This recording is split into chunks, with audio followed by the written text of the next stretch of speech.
Om Shanti. Good morning. आज बाबा की 26 जून 2022 की वाणी है। आज बाबा की अव्यक्त वाणी है। तो रिवाइज कोर्स की डेट है।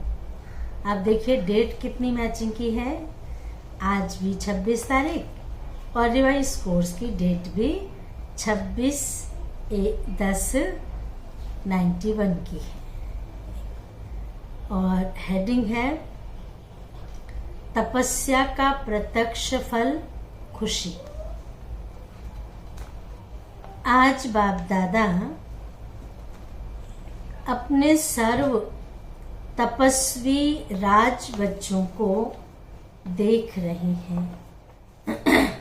तपस्वी भी हो और राज्य अधिकारी भी हो, इसलिए तपस्वी राज हो।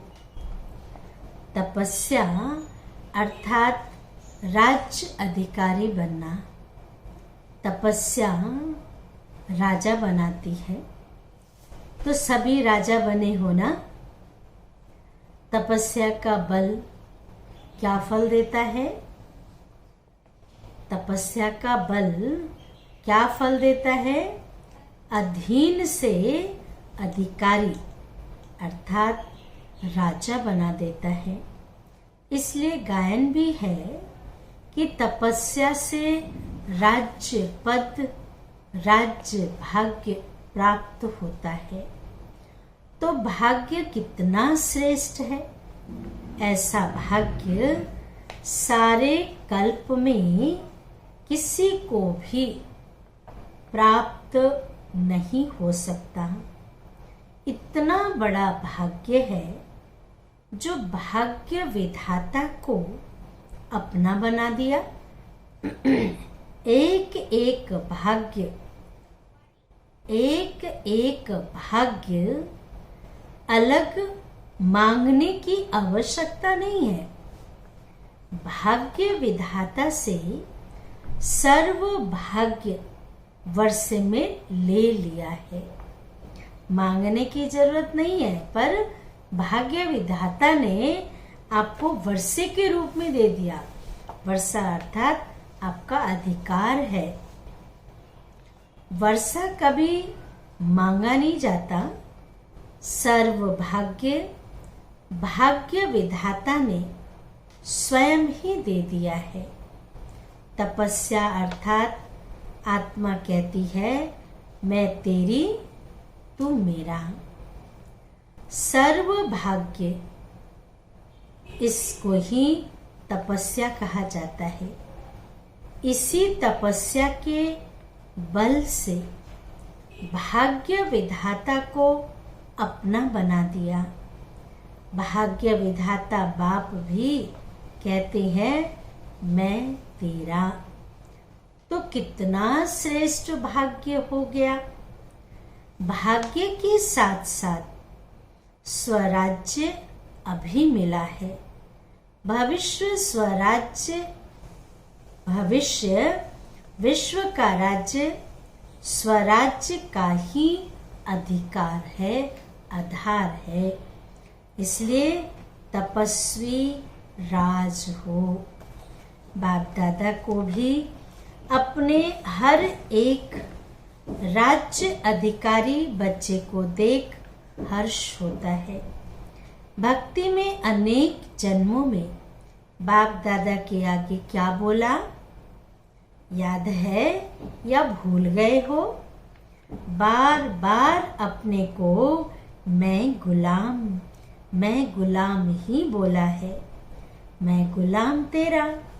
बाप कहते हैं मेरे बच्चे और गुलाम। सोचने की बात है। सर्वशक्तिवान के बच्चे और गुलाम शोभता है। इसलिए बाप ने गुलाम तेरा के बजाय क्या अनुभव कराया? मैं तेरा। गुलाम नहीं, लेकिन शिव बाबा ने कहा मैं तेरा। तो गुलाम से राजा बन गए। अभी भी कभी गुलाम तो नहीं बनते हो। गुलाम बन के पुराने संस्कार कभी इमर्ज तो नहीं होते हैं। माया के गुलाम होते हो। राजा कभी गुलाम नहीं बन सकता। गुलामपन छूट गया वह कभी कभी अच्छा लगता है। ये किसी की गुलामी करना अच्छा लगता है। तो तपस्या का बल बहुत श्रेष्ठ है। और तपस्या क्या करते हो? तपस्या में मेहनत करते हो। बाप दादा ने सुनाया था कि तपस्या क्या है? मौज बनाना। तपस्या अर्थात बहुत सहज नाचना और गाना। बस नाचना गाना सहज होता है, वह मुश्किल होता है। जो नाचने वाला है और वो कहे मेरे को नाचना बड़ा मुश्किल होता है, ऐसा हो सकता है क्या? जैसे गीत बजेगा वैसे ही वो नाचना शुरू कर देता है। तो बाबा ने भी कहा कि तब तो तपस्या में क्या करते हो? तपस्या का प्रत्यक्ष फल है खुशी। तपस्या अर्थात खुशी में नाचना और बाप के और अपने आदि अनादि स्वरूप के गुण गाना। तो यह गीत कितना बड़ा और कितना सहज है। इसमें गला ठीक है व नहीं ठीक है, इसकी भी जरूरत नहीं। निरंतर गीत गा सकते हो। निरंतर खुशी में नाचते रहो। नाचने आए या ना आए, नाचते रहो। तो तपस्या का अर्थ क्या है? आप देखिए, किसी को नाचने नहीं भी आता है ना, तो गीत चलता तो ऐसे ऐसे झूमता रहता है, हालांकि नाचने नहीं आ रहा है। तो बाबा ने कहा ये तो गीत ही, वाह वाह वाह वाह के गीत गाते रहो। नाचना और गाना कितना सहज है। माथा भारी उसका होता है जो छोटी सी गलती, माथा भारी उसका होता है जो छोटी सी गलती करते हैं। ब्राह्मण जीवन में कभी किसका माथा भारी हो नहीं सकता। हॉस्पिटल बनाने वालों का माथा भारी हुआ? ट्रस्टी सामने बैठे हैं ना, माथा भारी है। ग्लोबल हॉस्पिटल बन रहा था तो बाबा ने कहा जब करण करावनहार बाप है तो आपको क्या बोझ है? बाबा बैठा है ना, यह तो निमित्त बनाकर भाग्य बनाने का साधन बना रहे हो। आपकी जिम्मेवारी क्या है? बाप के बजाय अपनी जिम्मेवारी समझ लेते हैं तो माथा भारी होता है। कईयों को होता है ना, ये करना है, ये करना है, ये करना, सारा टाइम बोझ लेके घूमते हैं। अरे बाप बैठा है ना, हम क्यों चिंता करें? बाप सर्वशक्तिवान मेरा साथी है तो क्या भारीपन होगा? छोटी सी गलती कर देते हो, मेरी जिम्मेवारी समझते हो तो माथा भारी होता है। तो ब्राह्मण जीवन ही नाचो गाओ मौज करो। ब्राह्मणों का जीवन क्या है? नाचो गाओ मौज करो। सेवा चाहे बाचा है चाहे कर्मना है, यह सेवा भी एक खेल है। चाहे बाबा भाषण करने के लिए बोले, चाहे बर्तन मांजने के लिए बोले, कोई सेवा बोले, सेवा में तो सेवा है। हल्के रहेंगे। सेवा कोई और चीज नहीं है। दिमाग के खेल होते हैं, कोई हल्के खेल होते हैं, लेकिन है तो खेल ना। दिमाग के खेल में दिमाग भारी होता है क्या? तो यह सब खेल करते हो। चाहे कितना भी बड़ा सोचने का काम हो, अटेंशन देने का काम हो, लेकिन मास्टर सर्वशक्तिवान आत्मा के लिए सब खेल है। ऐसे है? पूछा बाबा ने। ऐसे ही समझते हो ना? ऐसे है? खेल लगता है ना? वह थोड़ा थोड़ा करते करते थक जाते हो, मेजॉरिटी अथक बनते हो, लेकिन कभी कभी थोड़ा थोड़ा थक जाते हो। यही योग का प्रयोग सर्व खजानों को, चाहे समय, चाहे संकल्प, चाहे ज्ञान का खजाना व स्थूल तन भी अगर योग के प्रयोग की रीति से प्रयोग करो तो खजाना बढ़ता जाएगा, कम नहीं होगा। इस तपस्या वर्ष में योग का प्रयोग किया ना? क्या प्रयोग किया? इस एक एक खजाने का प्रयोग करो। कैसे करो? कोई खजाने को कम खर्चा और प्राप्ति अधिक, मेहनत कम, सफलता ज्यादा, इस विधि से प्रयोग करो। जैसे समय को व संकल्प को उठाओ, यह श्रेष्ठ खजाने हैं। तो संकल्प का खर्च कम हो लेकिन प्राप्ति ज्यादा हो। जो साधारण व्यक्ति 2-4 मिनट संकल्प चलाने के बाद, सोचने के बाद सफलता या प्राप्ति कर सकता है, वह आप 1-2 सेकंड में कर सकते हो। जिसको साकार में भी ब्रह्मा बाप कहते थे, कम खर्चा बाला नशीन। खर्च कम करो लेकिन प्राप्ति 100 गुना हो। इससे क्या होगा? जो बचत होगी, चाहे समय की चाहे संकल्प की, बचत को औरों की सेवा में लगा सकेंगे। दान पुण्य कौन कर सकता है? जिसको धन की बचत होती है। अगर अपने प्रति लगाने जितना ही कमाया और खाया तो दान पुण्य नहीं कर सकेंगे। योग का प्रयोग यही है। कम समय में रिजल्ट ज्यादा, कम संकल्प से अनुभूति ज्यादा हो, तब ही हर खजाने औरों के प्रति यूज कर सकेंगे। ऐसे ही वाणी और कर्म, कम खर्चा और सफलता ज्यादा, तभी कमाल गाई जाती है। बाप दादा ने कमाल क्या की? कितने थोड़े समय में क्या से क्या बना दिया, सोचा था आपने कभी? तब तो कहते हैं कमाल कर दी। एक का पदम गुना प्राप्ति का अनुभव करते हो, तब कहते हो कमाल कर दिया है। जैसे बाप दादा का खजाना प्राप्ति अनुभूति ज्यादा कराता है, ऐसे आप सब भी योग का प्रयोग करो।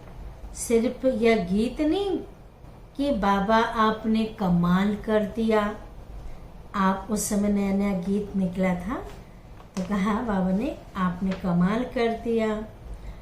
आप भी तो कमाल करने वाले हो ना, या सिर्फ बाबा ने कमाल किया? करते भी हो, लेकिन तपस्या के चलते हुए समय में मेजॉरिटी की रिजल्ट क्या देखी? तपस्या का उमंग अच्छा है, अटेंशन भी, सफलता भी है। अटेंशन भी है, सफलता भी है, लेकिन स्वयं के प्रति सर्व खजाने यूज ज्यादा करते हो। अपनी अनुभूति करना यह भी अच्छी बात है, लेकिन तपस्या वर्ष स्वयं प्रति और विश्व सेवा प्रति ही दिया हुआ है। तपस्या के वाइब्रेशंस विश्व में और तीव्र गति से फैलाओ। जो सुनाया कि योग के प्रयोग को और अनुभव की प्रयोगशाला में प्रयोग की गति को बढ़ाओ। वर्तमान समय सर्व आत्माओं को आवश्यकता है आपके शक्तिशाली वाइब्रेशन द्वारा वायुमंडल द्वारा परिवर्तन होने की। इसलिए प्रयोग को और बढ़ाओ। सहयोगी बच्चे भी बहुत हैं। यह सहयोग ही योग में बदल जाएगा। एक है स्नेही सहयोगी और दूसरे हैं सहयोगी योगी और तीसरे हैं निरंतर योगी प्रयोगी। 3 प्रकार के बच्चे। एक स्नेही सहयोगी, भाई समय पर मदद कर दिया, आ गए, प्रोग्रामों में आ गए। दूसरे हैं सहयोगी और योगी, सहयोगी भी हैं और योगी भी हैं। और तीसरे हैं निरंतर योगी प्रयोगी, योग का प्रयोग करते हैं। अभी अपने से पूछो मैं कौन। लेकिन बाप दादा को तीनों ही प्रकार के बच्चे प्रिय हैं। कई बच्चों के वाइब्रेशंस बाप दादा के पास पहुंचे हैं। भिन्न भिन्न प्रकार के वाइब्रेशन हैं। जानते हो कौन सी बात बाप के पास पहुंची? इशारे से समझने वाले हो ना। इस तपस्या वर्ष में जो कुछ हो रहा है इसका कारण क्या है? बड़े बड़े प्रोजेक्ट कर रहे हो, इसका कारण क्या? कोई समझते हैं कि यही तपस्या का फल है। कोई समझते हैं तपस्या वर्ष क्यों है, यह क्यों है। दोनों वाइब्रेशन आते हैं, लेकिन यह समय की तीव्र गति और तपस्या के वाइब्रेशन से आवश्यकता का पूर्ण होना यह तपस्या के बल का फल है। फल तो खाना पड़ेगा ना। यह ड्रामा दिखाता है कि तपस्या वर्ष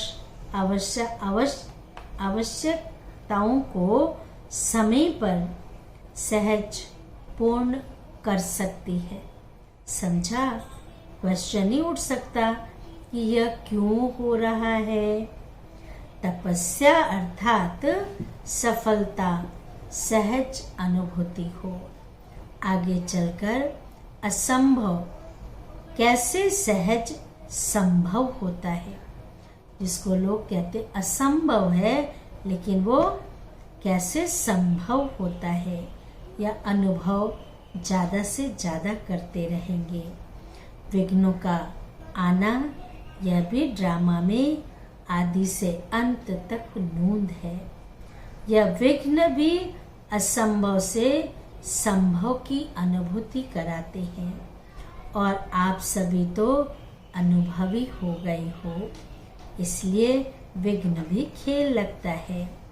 जैसे फुटबॉल का खेल करते हो तो क्या करते हो, बॉल आता है तभी तो ठोकर लगाते हो। अगर बॉल ही ना आए तो ठोकर कैसे लगाएंगे? फुटबॉल में करते हैं ना। खेल कैसे होगा? यह भी फुटबॉल का खेल है। खेलने में मजा आता है ना, या मूझते हो, कोशिश करते हो कि बॉल मेरे पाँव में आए और मैं लगाऊं। यह खेल तो होता रहेगा। Nothing new. ड्रामा खेल भी दिखाता है और संपन्न सफलता भी सिखाता है। दोनों ही दिखाता है। यही ब्राह्मण कुल की रीति रस्म है। इस ग्रुप को बहुत चांस मिले हैं। किसी भी कार्य के निमित्त बनना, किसी भी प्रकार की विधि से निमित्त बनना, अर्थात चांस लेने वाले चांसलर बनना। आज के विश्व में संपत्ति वाले तो बहुत हैं, लेकिन आपके पास सबसे बड़ी संपत्ति कौन सी है? कौन सी है जो दुनिया वालों के पास नहीं है और उसी की आवश्यकता संपत्ति वालों को भी है तो गरीब को भी है। वो कौन सी संपत्ति है? सबसे बड़ी संपत्ति, आवश्यक संपत्ति है सिंपैथी। चाहे गरीब है चाहे धनवान है, लेकिन आज सिंपैथी नहीं है। सिंपैथी की संपत्ति सबसे बड़ी है, सहानुभूति। आज रहम नाम की चीज नहीं है, और कुछ भी नहीं दो, लेकिन सिंपैथी तो सबको संतुष्ट कर सकते हो। और आपकी सिंपैथी ईश्वरीय परिवार के नाते से सिंपैथी है। सहानुभूति लौकिक रीति से नहीं है, लेकिन ईश्वरीय नाते से। अल्पकाल की सिंपैथी नहीं, पारिवारिक सिंपैथी सबसे बड़ी सिंपैथी है और यह सबको आवश्यक है और आप सबको दे सकते हो। रूहानी सिंपैथी तन और मन और धन की भी अनुभूति कर सकती है। अच्छा, इस पर फिर सुनाएंगे। बाबा याद प्यार दे रहे हैं। चारों ओर के तपस्वी राज श्रेष्ठ आत्माएं सदा योग के प्रयोग द्वारा कम खर्च सफलता श्रेष्ठ अनुभव करने वाले, मैं तेरा तू मेरा, इस तपस्या में मगन रहने वाले, सदा हर समय तपस्या के द्वारा खुशी में नाचने और बाप और अपने गुण गाने वाले ऐसे देश विदेश के सर्व स्मृति स्वरूप बच्चों को बाप दादा का याद प्यार और नमस्ते। वरदान है, अपने चलन और चेहरे द्वारा भाग्य की लकीर दिखाने वाले श्रेष्ठ भाग्यवान भव। विस्तार है, आप ब्राह्मण बच्चों को डायरेक्ट अनादि पिता और आदि पिता द्वारा यह अलौकिक जन्म प्राप्त हुआ है, जिसका जन्म ही भाग्य विधाता द्वारा हुआ हो, वह कितना भाग्यवान हुआ। अपने इस श्रेष्ठ भाग्य को सदा स्मृति में रखते हुए हर्षित रहो। हर चलन और चेहरे में यह स्मृति स्वरूप अवश्य प्रत्यक्ष रूप में स्वयं को भी अनुभव हो और दूसरों को भी दिखाई दे। आपके मस्तक बीच यह भाग्य की लकीर चमकती हुई दिखाई दे, तब कहेंगे श्रेष्ठ भाग्यवान आत्मा। स्लोगन है, योगी तो आत्मा वह है जो अंतर्मुखी बन लाइट माइट का अनुभव करता है। अच्छा, ओम शांति, ओम शांति, ओम शांति।